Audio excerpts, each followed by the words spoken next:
Assalamualaikum warahmatullahi wabarakatuh. Salam guru penggerak. Perkenalkan, nama saya Megawarni Sinaga SPD, Unit Kerja TK Aisyah Bustanul Atfal, Sibolga Selatan, Kota Sibolga, calon guru penggerak angkatan 7. Di sini izinkan saya memaparkan kesimpulan dan refleksi pemikiran Ki Hajar Dewantara Modul 1.1 koneksi antar materi. Berasal dari pertanyaan berikut, apa yang Anda percaya tentang murid dan pembelajaran di kelas sebelum Anda mempelajari modul 1.1? Dua, apa yang berubah dari pemikiran atau perilaku Anda setelah mempelajari modul ini? Tiga, apa yang dapat segera Anda terapkan lebih baik agar kelas Anda mencerminkan pemikiran KHD? Apa yang Anda percaya tentang murid dan pembelajaran di kelas sebelum Anda mempelajari modul 1.1? Pertama, proses pembelajaran berpusat pada guru. Dalam pembelajaran di kelas, saya selalu menugaskan langsung anak dalam melaksanakan proses belajar.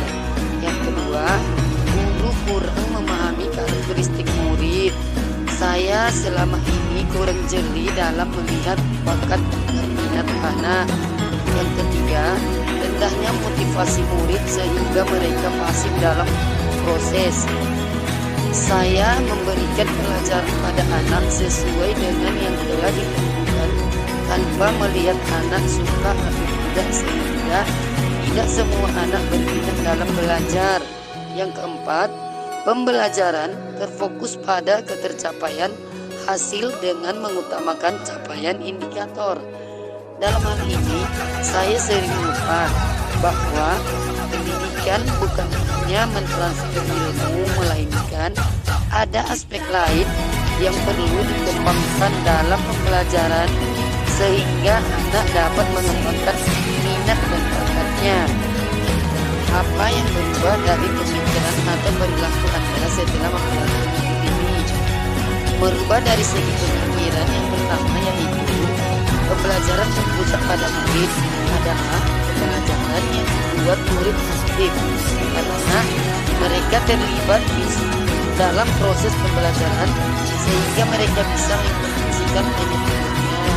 Yang kedua, menghargai setiap perbedaan karakteristik murid. Anak tentunya terlahir berbeda setiap individunya. Mereka memiliki keunikan masing-masing. Saya sadar dengan adanya perbedaan ini akan menjadikan pembelajaran lebih berwarna, di mana sebagai pamong saya harus menuntun murid sesuai dengan kodratnya. Yang ketiga, menyadari bahwa guru bukan satu-satunya sumber belajar. Apapun yang ada di sekitar kita boleh dijadikan sumber belajar murid. Murid bebas memilih sumber belajar apa dan dari mana yang akan mereka gunakan untuk belajar. Merubah pemikiran untuk menuntut menjadi menuntun.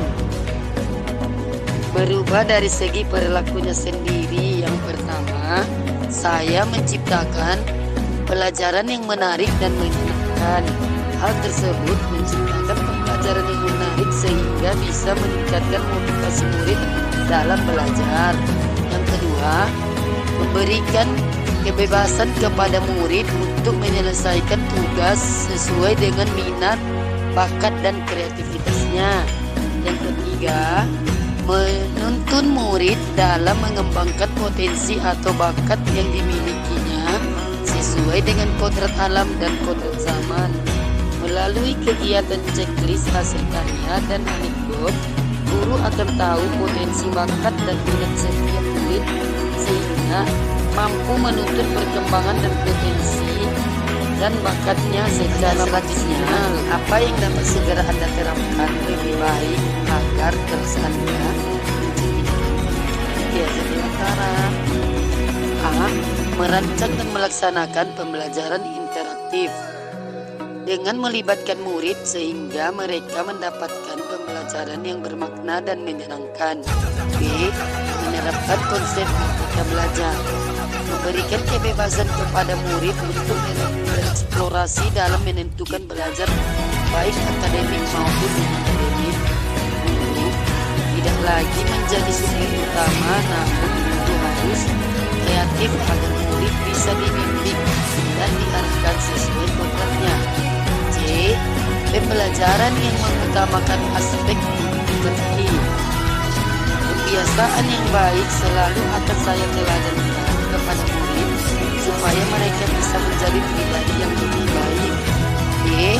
Menerapkan sistem AMONG, jadi menuntut bukan menuntut, memberikan tuntunan dengan arahan agar anak tidak kehilangan arah dan membahayakan dirinya. E.